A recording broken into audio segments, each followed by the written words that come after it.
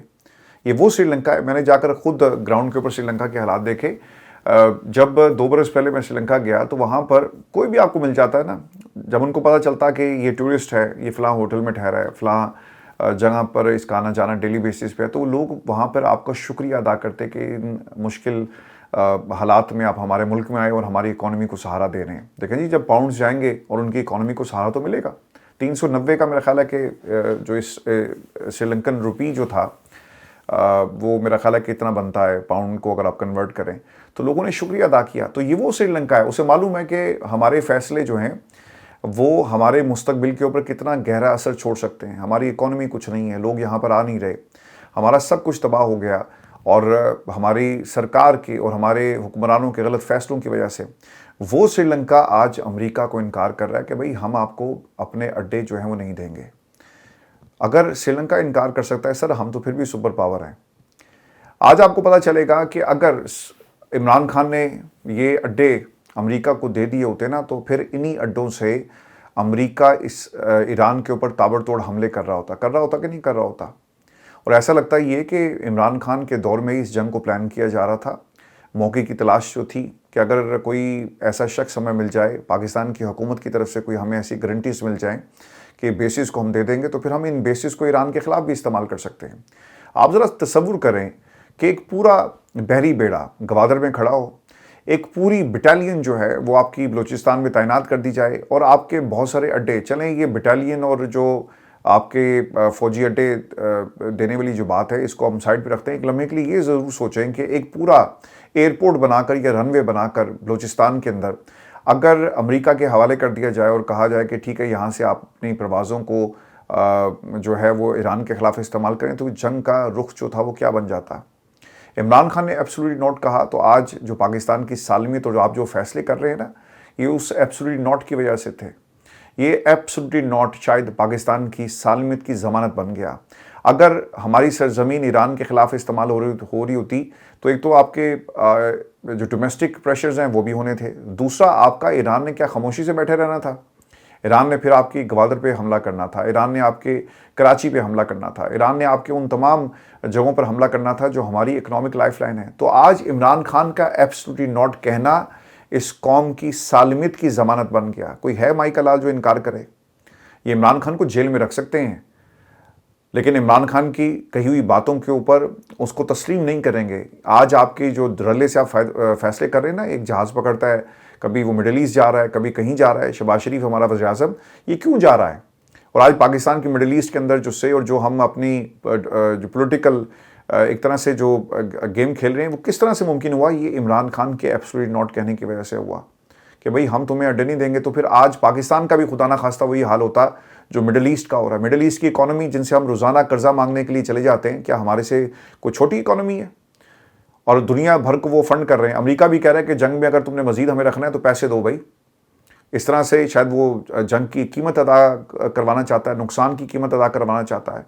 تو کیا پاکستان جو بار بار ان سے پیسے مانگتا ہے، یو ای سے پیسے مانگتا ہے، ہم نے کیا کیا؟ ان کو ایک شکار کا دی ہوئی رحیم یار خان میں وہ آتے ہیں، شکار کرتے ہیں، چلے جاتے ہیں۔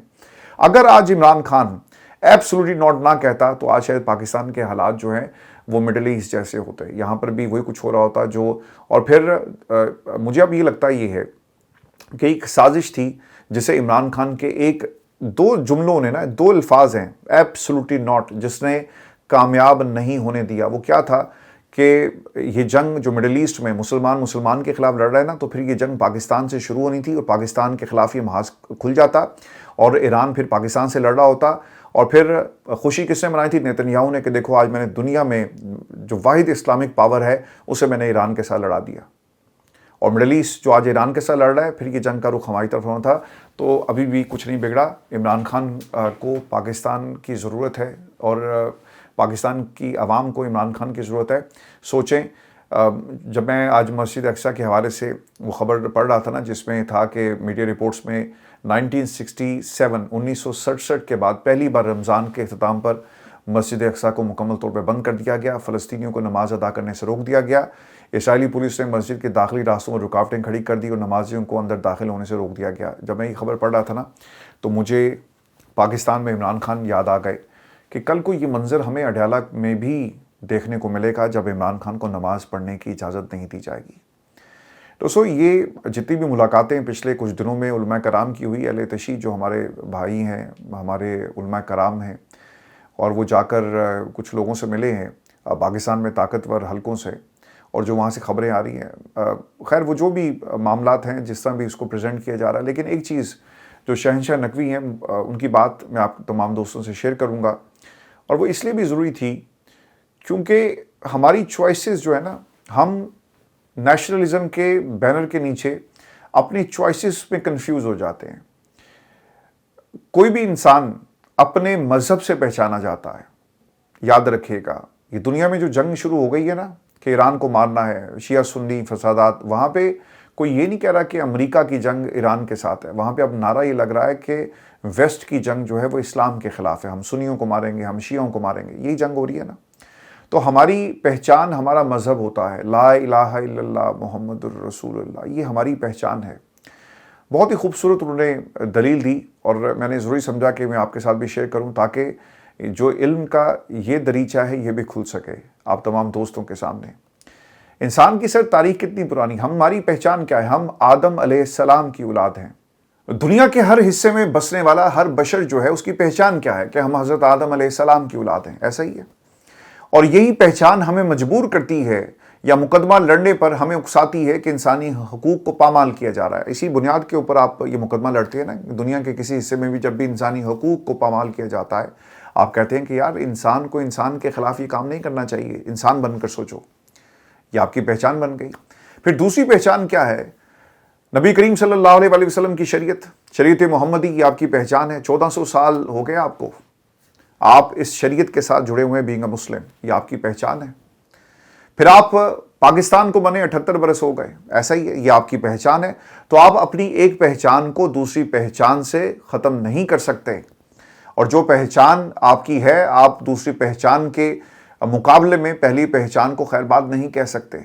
آپ کی 78 برس کی پہچان پاکستان، آپ کی 1400 سال کی پہچان شریعت محمدی، نبی کریم صلی اللہ علیہ وآلہ وسلم نے جو دین ہم سب کے لیے پسند فرمایا، یہ ہماری پہچان ہے. کلمہ ہماری پہچان ہے. ہم اپنے آپ کو اس سے الگ نہیں کر سکتے. اور حکم ہوا کہ مسلمان کو تکلیف میں دیکھو اور وہ مدد کے لیے پکارے تو جاؤ، جا کر اس کی مدد کرو. آج بھی نماز پڑھنے کی اجازت تو نہیں دی گئی. فلسطینیوں پر آج بھی ظلم ہوا، آج بھی کئی فلسطینیوں کو شہید کر دیا گیا، کئی دہائیوں سے شہید کیا جا رہا ہے. لاکھوں فلسطینی اپنی سرزمین پر اسلام کے نام پر قربان ہو گئے، اسلام پر قربان ہو گئے.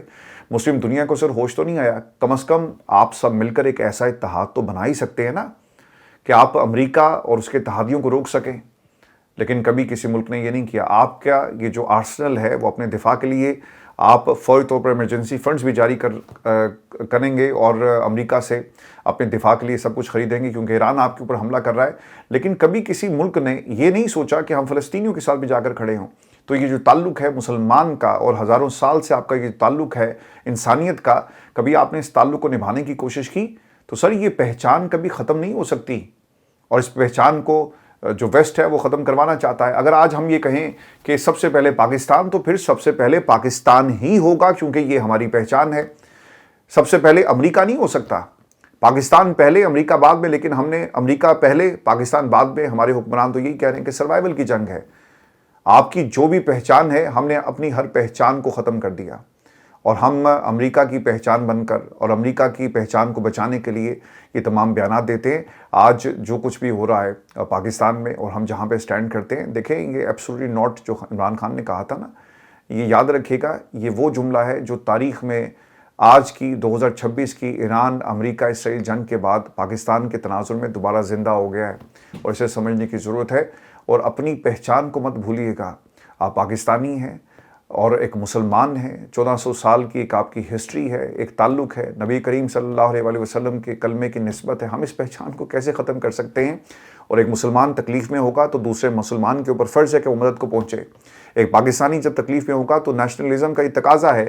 78 برس کی ہماری ایک عہد ہے اور ایک سرزمین جو ہمارے آباء و اجداد نے قربانی دے کر حاصل کی، تاکہ ہم آسانی سے اپنے اس 1400 سال پرانی پہچان کو آسانی سے اس کو محفوظ بنا سکیں، اس کے اوپر ہم کام کر سکیں، اس کو روزانہ تجدید کر سکیں اس پہچان کی، اس سرزمین کے اوپر کھڑے ہو کر جو ہمارے آباء و اجداد نے ہمارے لیے حاصل کی، یہ ہماری پہچان ہے.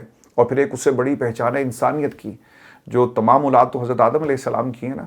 تو ہمیں ان تمام جتنی بھی ہماری پہچان ہے اسے بھولنا نہیں، یہ کہہ کر کہ سب سے پہلے امریکہ. اپنا خیال رکھیے گا. اگلی ویڈیو میں آپ سے جلد ملاقات ہوگی. اجازت دیجیے. اللہ نگہبان.